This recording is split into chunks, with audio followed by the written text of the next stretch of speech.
was identified as mentally retarded, put back from the 5th grade into the 4th grade, and stayed in that category until I got out of high school.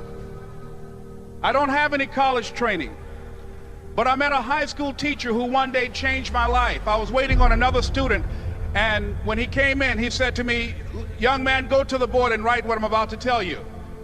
And I said, I can't do that, sir. He said, "Why not?" I said, "I'm not one of your students."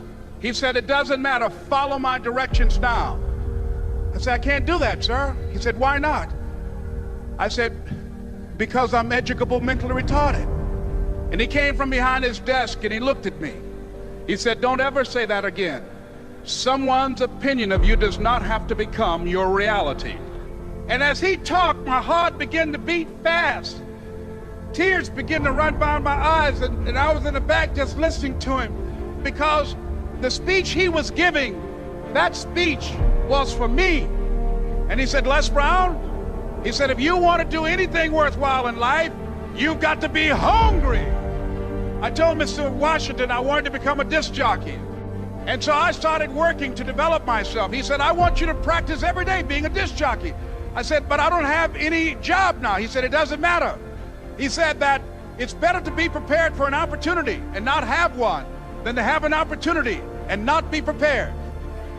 And as I was working to develop myself, I applied for a job as a disc jockey, WMB, on Miami Beach. I went to a guy named Milton Butterball. I said, "How you doing, Mr. Butterball? I'd like to get a job as a disc jockey." He looked at me, he said, "You have any broadcast background?" I said, "No, sir, I don't." "You have any journalism background?" I said, "No, sir, I don't." He said, "We don't have any jobs available." I said, "Yes, sir." I went back to Mr. Washington and I told him. He said, "Don't take it personally." He said, "Most people are so negative, they will have to say no 7 times before they say yes." He said, "Go back again." So I went back again. I said, "How you doing, Mr. Butterball? My name is Les Brown." He said, "I know what your name is. What do you want?" I said, "I'd like to know whether or not you have any jobs as a disc jockey, sir." He said, "Didn't I just tell you yesterday we didn't have any jobs?" I said, "Yes, sir, but I know whether or not somebody got laid off or somebody was fired, sir." He said, "No one was laid off or fired. Now get on out of here."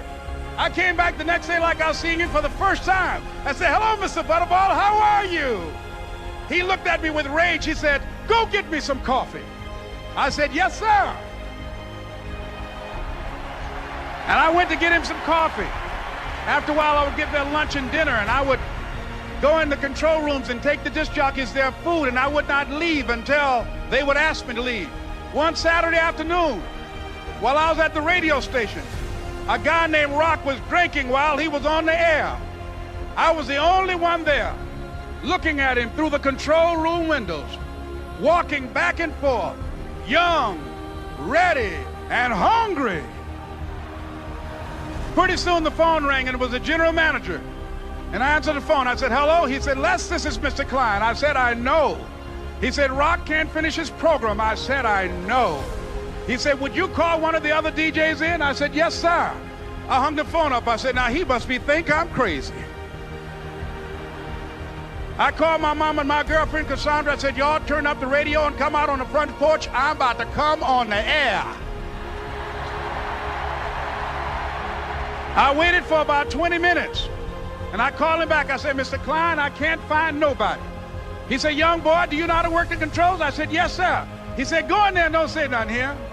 I said, "Yes, sir." I couldn't wait to get behind those controls. I put on an old Stevie Wonder record called Fingertips.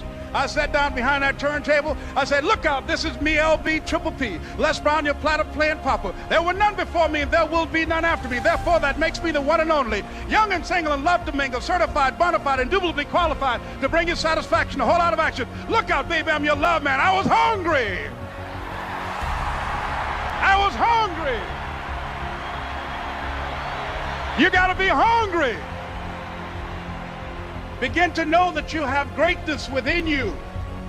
And if just one of you here begin to envision yourselves as being blessed and highly favored to reach your goals, if just one of you capture the essence of what that means, that you have greatness within you and a responsibility to manifest that greatness, that you can make your parents proud, you can make your school proud, you can touch millions of people's lives And the world will never be the same again because you came this way. It was hard, ladies and gentlemen, coming to speak to people. And I was facing financial difficulties in my own life. I was behind on my bills and my dreams, and I'm saying to them, you can live your dream. It was hard, ladies and gentlemen. It was very difficult to pick myself up each day believing that I could do it. There were times that I doubted myself. I used to ask myself, can I do this? And something said within me, you're the one. Don't give up on your dream. By continuing to push forward, by continuing to run toward my dream, that one day I would have my own talk show. It's a long shot, ladies and gentlemen, from Liberty City, an abandoned building on a floor, never knowing my mother or father. It's a long shot. Being here with you today in this dome in Atlanta, it's a long shot. No college training, labeled educable, mentally retarded, but I kept running toward my dream. Don't stop.